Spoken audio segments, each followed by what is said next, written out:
जैसे कि दोस्तों हमारे 21 सितंबर को कक्षा 12वीं का राजनीति शास्त्र पॉलिटिकल साइंस विषय का पेपर है। लगातार दोस्तों मैं आपको तैयारी कराते जा रहा हूं, इसलिए दोस्तों आपका पार्ट 1 वाली वीडियो आ चुकी है। पार्ट 1 वाली वीडियो में दोस्तों मैंने आपको 2 अंकीय 3 अंकीय महत्वपूर्ण प्रश्न उत्तर के साथ बता दिए हैं। आज इस वीडियो में हम दोस्तों 4 अंकीय महत्वपूर्ण प्रश्न आपके रह गए थे उसको कवर करेंगे विद सॉल्यूशन के साथ। वीडियो को ध्यान से अंदर देखिएगा। 4 अंकीय वाले हम लॉन्ग वाले क्वेश्चन देखेंगे, तो समझते हैं एक एक क्वेश्चन को और देखते हैं। पहला क्वेश्चन है भारत पाकिस्तान के बीच कश्मीर समस्या को स्पष्ट कीजिए। ओके, तो देख लेते हैं भारत पाकिस्तान के बीच कश्मीर समस्या किस प्रकार से है। तो ये आपका सॉल्यूशन दिया हुआ पढ़ लीजिएगा। ओके, देखिए जो भी क्वेश्चन का आप सॉल्यूशन तैयार करें तो रटना तो आपको बिल्कुल नहीं है, कहानी आपको पता होनी चाहिए, फिर तो आप अपनी भाषा में भी आप लिख सकते हैं। ओके, तो उसमें पढ़ लीजिएगा एक बार। ओके, कहानी उस चीज़ समझ लीजिए कि क्या क्या घटना हुई, ओके क्या क्या बारे में बताया जा रहा है, तो फिर आप क्या आसानी से आप लिख पाएंगे। ये सॉल्यूशन आपका दिया हुआ है, स्क्रीनशॉट आप फास्ट ही ले लीजिए। आगे देख लेते हैं। आगे दोस्तों हमारा नेक्स्ट क्वेश्चन है भारत श्रीलंका मतभेद के कारण लिखिए। चलिए इसे देख लेते हैं। भारत और श्रीलंका के मतभेद के कारण आपको बताने तो आपके ये दिए हुए हैं भारत और श्रीलंका के मतभेद के कारण, तो इनको आपको दोस्तों अच्छे से तैयार कर लेना है। स्क्रीनशॉट इसका क्या है फास्ट ही आप ले लीजिए और ये हमारा क्या है कंप्लीट हो जाता है। आगे देख लेते हैं। आगे दोस्तों हमारा नेक्स्ट क्वेश्चन है श्रीलंका के जातीय संघर्ष पर क्या है टिप्पणी लिखना है। श्रीलंका के जातीय संघर्ष देख लेते हैं। ये आपका दिया हुआ है श्रीलंका के जातीय संघर्ष, पूरा आप कहानी के रूप में आप तैयार करिए तो आपको आसानी से बन जाएगा। ओके, पढ़ लेना है क्या मैटर था, क्या कहानी थी, इसको आपको पता होने चाहिए। ओके, तो आप क्या है अपनी भाषा में फिर लिख सकते हैं। श्रीलंका के जातीय संघर्ष के बारे में आपको ये बताया गया है, इसकी स्क्रीनशॉट आप ले लीजिए। ओके, कंप्लीट आपका ये दिया हुआ है, स्क्रीनशॉट आप लीजिए। अच्छे से आपको तैयार कर लेना है, एक पढ़ लेना है, समझ बस के लेकर समझ कर देखिएगा, क्योंकि पता है इतने लॉन्ग है आपको रट तो सकते नहीं है। रटने का बस काम रहता है कि जो डेट वगैरह है उसको बस थोड़ा सा आपको मेहनत करनी पड़ती है। ओके, बाकी इसके आगे आपका ये दिया हुआ, बाकी सभी क्वेश्चन को आपको कहानी के रूप में आपको मैटर बस पता होना चाहिए कि इसमें क्या क्या हुआ है था, आप अपनी भाषा में आप लिख सकते हैं आराम से। ओके, स्क्रीनशॉट ले लीजिए, कंप्लीट हो जाता है। आगे देख लेते हैं। आगे दोस्तों हमारा नेक्स्ट क्वेश्चन है भारत के दक्षिण एशियाई देशों के साथ किस प्रकार के संबंध है स्पष्ट कीजिए। चलिए इसे देख लेते हैं। तो सॉल्यूशन हमारा इस प्रकार से दिया हुआ भारत के दक्षिण एशियाई देशों के साथ किस प्रकार संबंध है। और दोस्तों ये क्वेश्चन आपका प्रीवियस ईयर में आ चुका है, 83 परीक्षा में प्रीवियस ईयर में आ चुका है। ओके, तो इस प्रकार से दिया हुआ। अब हमें संबंध बताना है दक्षिण एशियाई देश, तो अब अफगानिस्तान है, तो पहले अफगानिस्तान हेडिंग डाली। अफगानिस्तान के किस प्रकार से भारत के संबंध वो बताया गया है, आगे देख लेते हैं। फिर दोस्तों बांग्लादेश के साथ किस प्रकार के संबंध है, भूटान के साथ, नेपाल के साथ। ओके, यहाँ 4 आपके दिए हुए हैं, तो चारों देशों के नाम लिखे और उनके बारे में बता दिया कि किस प्रकार से भारत के संबंध। ओके, पढ़ लीजिएगा, इसे समझ लीजिए एक बार तो आपको तैयार हो जाएगा। ये हमारा क्या है कंप्लीट हो जाता है। आगे देख लेते हैं। आगे दोस्तों हमारा नेक्स्ट क्वेश्चन है संयुक्त राष्ट्र संघ के लक्ष्य एवं उद्देश्य का वर्णन कीजिए। तो यहाँ दिए हुए दोस्तों हमारा सबसे संयुक्त राष्ट्र संघ के उद्देश्य। ओके, ये 2022 की बोर्ड एग्जाम में उद्देश्य बस आया था। ओके, तो उद्देश्य देख लेते हैं किस प्रकार से है, पहले उद्देश्य हम देख लेते हैं, फिर मैं आपको लक्ष्य समझा दूंगा संयुक्त राष्ट्र संघ के लक्ष्य क्या है। जैसे इसमें आपका पहला है कि युद्ध एवं विवादों का शांतिपूर्ण समाधान करना संयुक्त राष्ट्र संघ का लक्ष्य है। इसका दूसरा है समान अधिकार एवं आत्मनिर्णय। तीसरा है विभिन्न समस्याओं का समाधान। चौथा है समन्वय की स्थापना।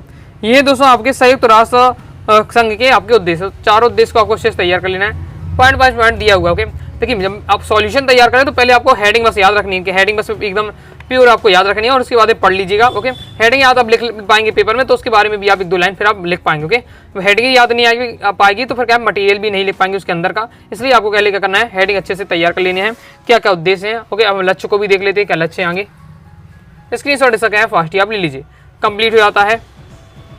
बाकी दोस्तों इसमें इस प्रकार से शॉर्ट में दिया हुआ है जैसे लक्ष्य बताए गए हैं। ये आपको 3 यहाँ लक्ष्य दिए हैं, जैसे आगामी पीढ़ी को युद्ध से बचाना संयुक्त राष्ट्र संघ का लक्ष्य। दूसरा है संयुक्त राष्ट्र संघ का एक लक्ष्य शांतिपूर्ण से अस्तित्व की नीति पर चलकर विश्व शांति की स्थापना करना। तीसरा है विश्व के सभी राष्ट्रों में पारस्परिक सहयोग व सद्भावना का विकास करना एवं विवादों को शांतिपूर्ण सुलझाना। ये आपको शॉर्ट में दिया हुआ है संयुक्त राष्ट्र संघ के लक्ष्य। के नहीं याद होता तो ये बढ़िया है आपका, बिल्कुल शॉर्ट में दिया हुआ ये लक्ष्य हो जाते 3 लाइन में। फिर उद्देश्य बताने हैं तो ये आपके उद्देश्य दिए, जैसे पहला है अंतर्राष्ट्रीय शांति एवं सुरक्षा को व्यवस्था करना, अंतर्राष्ट्रीय विवादों को शांतिपूर्ण तरीकों से परस्पर वार्ताओं द्वारा हल करना। आगे दोस्तों हमारा नेक्स्ट उद्देश्य है सामाजिक, आर्थिक, सांस्कृतिक एवं मानवीय क्षेत्रों का अंतर्राष्ट्रीय सहयोग को प्रोत्साहित करना। उपयुक्त उद्देश्यों की सिद्धि के लिए विभिन्न देशों के लिए प्रयासों में सामंजस्य स्थापित करना। तो आपके मैंने आपको बताया लक्ष्य और आपके उद्देश्य, तो ये आपको एक लाइन में शॉर्ट में दिए, तो अभी आप तैयार कर लीजिएगा। लाइक और शेयर ठोक दीजिए, महाकाल का लाइक और शेयर ठोक दीजिए। पूरा साल मेहनत करता हूँ आपके लिए बेटा, ऐसा नहीं चलेगा, ऐसा नहीं चलेगा। आगे देख लेते हैं। आगे दोस्तों हमारा नेक्स्ट क्वेश्चन है सुरक्षा परिषद के कार्यों का वर्णन कीजिए। चलिए इसे देख लेते हैं। सुरक्षा परिषद के दोस्तों आपको कार्य बताने हैं, पॉइंट वाइज पॉइंट आपको तैयार कर लेना। पहला है अंतर्राष्ट्रीय शांति का प्रयास। नेक्स्ट पॉइंट है शांति भंग की परिस्थिति को टालना। तीसरा है स्व निर्णयों का क्रियान्वयन। चौथा है झगड़ों को छानबीन एवं जांच पड़ताल करना। पांचवा है कार्य योजना बनाना। तो ये आपके 5 दिए हुए हैं सुरक्षा परिषद के कार्य, और आप लिख सकते हैं अन्य कार्य भी है। ओके, तो पहले आप इसका तैयार कर लीजिएगा, इसके स्क्रीनशॉट ले लीजिए या वीडियो को पोस्ट करके आप तैयार पढ़ लीजिएगा, समझ लीजिए। ओके, आंसर याद करने का फॉर्मेट क्या होना चाहिए दोस्तों, आपको आंसर जो भी याद करना है सबसे पहले उनकी हेडिंग में आपको बता रहा हूँ, तैयार कर लीजिएगा। उसके बाद दोस्तों हो गया उसके बारे में आपको सबकी हर हेडिंग के 2-2 3-3 लाइन समझ लेना कि इस हेडिंग में क्या बताया जा रहा है, बस। ओके, तो वो आपको समझ के लेना है, बाकी इनको आपको याद रख लेना है हेडिंग को। ये आपके दिए हुए क्रम से आपको अच्छे से तैयार कर लेना है, सुरक्षा परिषद के कार्य। ओके, आगे एक आपको और दिया हुआ है, तो इस प्रकार से हमारा क्या है कंप्लीट हो जाता है। आगे देख लेते हैं। आगे दोस्तों हमारा नेक्स्ट क्वेश्चन है सुरक्षा परिषद की शक्तियों की विवेचना कीजिए। चलिए इसे देखते हैं। बाकी दोस्तों मैं जितने भी क्वेश्चन बता रहा हूँ आप अपनी वेबसाइट anuvagasaadiclasses.com से जाकर प्राप्त कर सकते हैं। दोस्तों गूगल पर जाइएगा, सर्च करिए anuvagasaadiclasses.com, सबसे पहले वेबसाइट मिलेगी, ओपन करिएगा। वहां से दोस्तों आपके अपने सभी सब्जेक्ट के त्रैमासिक परीक्षा के इंपॉर्टेंट देख सकते हैं। सुरक्षा परिषद की शक्तियों की देख लेते हैं हम। तो ये आपकी दी है सुरक्षा परिषद की शक्तियां। ओके, तो इसे आपको तैयार कर लें। जैसे पहला शक्ति है कि अंतरराष्ट्रीय शांति को बनाए रखना। दूसरी है चुनावी कार्य करना। तीसरी है चार्टर में संशोधन। तो ये आपके 3 दिया है सुरक्षा परिषद की शक्तियां, तैयार कर लीजिएगा। ओके, अच्छे से ना तैयार कर ले, एकदम सिलेक्टेड क्वेश्चन है। ओके, हर चैप्टर से आपको 3-3 4-4 में बता रहा हूँ, उन्हीं में से अक्सर हमेशा आते रहते हैं। ओके, तैयार करते हैं तो जरूर आपके दोस्तों बेहतरीन प्रदर्शन करेंगे। अभी आपकी अभी तैयारी नहीं हो रही, त्रैमासिक अर्धवार्षिक बस की तैयारी नहीं हो रही, आपकी सीधे फाइनल एग्जाम की तैयारी हो जाएगी। फिर आपको यहाँ से ज्यादा मेहनत नहीं करना पड़ेगा अगर दोस्तों आप अभी से मेहनत कर लेते हैं। ओके, तो थोड़ा थोड़ा मेहनत करते जाइए, तो बाद में आपको दिक्कत नहीं होगी, बोर्ड एग्जाम में फिर आप क्या टॉपर बनेंगे। ओके, तो ये आपका कंप्लीट हो जाता है। आगे देख लेते हैं, इसके आगे आपका ये दिया हुआ है। ओके, आगे देख लेते हैं। आगे बढ़ने से पहले दोस्तों बताना चाहूंगा, अगर दोस्तों आप क्लास 12th पॉलिटिकल साइंस की बोर्ड एग्जाम के लिए प्रॉपर रूप से तैयारी करना चाहते हैं, all chapter PDF notes, all chapter important question answer, all chapter objective question answer, previous year paper, model paper with solution के साथ सभी मटेरियल पीडीएफ के रूप में चाहते हैं, प्रॉपर रूप से तैयारी करना चाहते हैं, अनुरागा क्लासेस के कोर्स को ज्वाइन कर सकते हैं। पॉलिटिकल साइंस के कोर्स को ज्वाइन करने के लिए 90 39 53 40 89 इस दिए व्हाट्सएप में मैसेज करके आपका है कोर्स के बारे में जानकारी लेकर आपका है कोर्स को ज्वाइन कर लीजिएगा। पूरा मटेरियल मिल जाएगा, तो आपको क्या है बार बार परेशान नहीं होना पड़ेगा। ओके, आगे हम नेक्स्ट क्वेश्चन है हमारा, भारत द्वारा गुट निरपेक्षता की नीति अपनाई जाने के कारणों की समीक्षा कीजिए। चलिए इसे देख लेते हैं। तो हमारा ये सॉल्यूशन दिया हुआ है, क्रम से हम देख लेते हैं, पॉइंट वाइज पॉइंट इसमें बताया जा रहा है। ओके, ये भारत द्वारा गुट निरपेक्षता नीति जो अपनाई है उसके कारण क्या क्या, क्यों भारत ने गुट निरपेक्षता की नीति अपनाई। तो जी आपके कारण दिए पॉइंट वाइज पॉइंट। पहला है राष्ट्रीय स्वाधीनता की भावना, फिर नेक्स्ट है साम्राज्यवाद तथा उपनिवेशवाद का विरोध, तीसरा है शांति हेतु तीव्र इच्छा, चौथा है आर्थिक विकास की जरूरत है। ये 4 आपको दिए हुए हैं गुट निरपेक्षता अपनाने के कारणों के। पहले हेडिंग आपको तैयार करना है, उसके बारे में आपको तैयार करना, और ये बहुत इजी है, ज़्यादा आपका डिफिकल्ट नहीं है, थोड़ा आप समझते हैं तो आपसे तैयार हो जाएगा। ओके, तो अच्छे से तैयार कर लेना है। आगे देख लेते हैं। आगे नेक्स्ट हमारा क्वेश्चन है भारत की विदेश नीति के प्रमुख सिद्धांत कौन कौन से हैं। चलिए इसे देख लेते हैं, और ये भी आपका पिछले त्रैमासिक परीक्षा में आ चुका है, प्रीवियस ईयर पेपर में। तो भारत की विदेश नीति के प्रमुख सिद्धांत आपको बताने हैं। तो ये आपका पॉइंट वाइज पॉइंट दिए, पहला तटस्थता अथवा असंलग्नता, दूसरा आपका से अस्तित्व अथवा पंचशील, तीसरा आंतरिक मामलों में विदेशी हस्तक्षेप का विरोध, चौथा अंतर्राष्ट्रीय सद्भाव सहयोग एवं मित्रता, पांचवा साम्राज्यवाद उपनिवेशवाद और रंगभेद असमानता का विरोध। तो ये सब है आपके भारत की विदेश नीति के प्रमुख सिद्धांत, तैयार अच्छे से कर लेना है।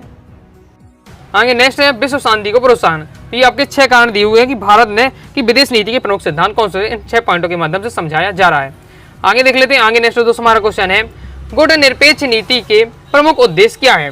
तो गुट निरपेक्ष नीति के प्रमुख उद्देश्य बताने, तो आपके पॉइंट वाइज पॉइंट दिए हैं, तैयार रखने के लिए पॉइंट के माध्यम से आपको गुट निरपेक्ष नीति के उद्देश्य बताया जाए। जिस पहला है सार्वभौमिक परमाणु निःशस्त्रीकरण को बढ़ावा देना, दूसरा है वैश्विक स्तर पर समान सैन्य संघर्षों को हतोत्साहित करना तथा इनसे दूरी बनाए रखना, तीसरा है रंगभेद की नीति का विरोध करना। तो इस प्रकार से आपका दिया हुआ गुट निरपेक्ष नीति का उद्देश्य तैयार कर लीजिएगा। आगे देख लेते हैं।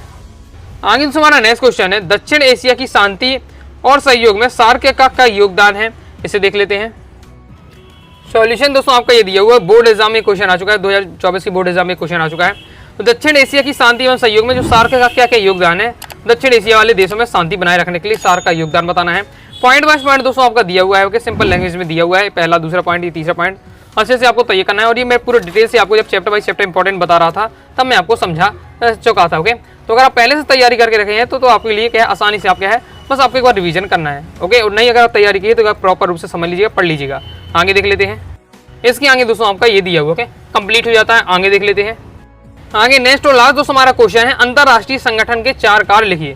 तो देख लेते हैं, अंतरराष्ट्रीय संगठन के 4 कार्य आपको बताने। बोर्ड एग्जाम 2023 में आ चुका है, 24 में आ चुका है, बहुत ज्यादा महत्वपूर्ण है, तो आपको क्लियर होना चाहिए अंतरराष्ट्रीय संगठन के कार्य कौन कौन से हैं। ओके, क्योंकि चैप्टर ही हमारा अंतरराष्ट्रीय संगठन वाले, तो उसके कार्य क्या होते हैं वो आपको पता होने चाहिए। ओके, ये आपके पॉइंट वाइज पॉइंट आपको 4 पॉइंट दिए हुए हैं, अच्छे से तैयार कर लीजिएगा, स्क्रीनशॉट ले लीजिए।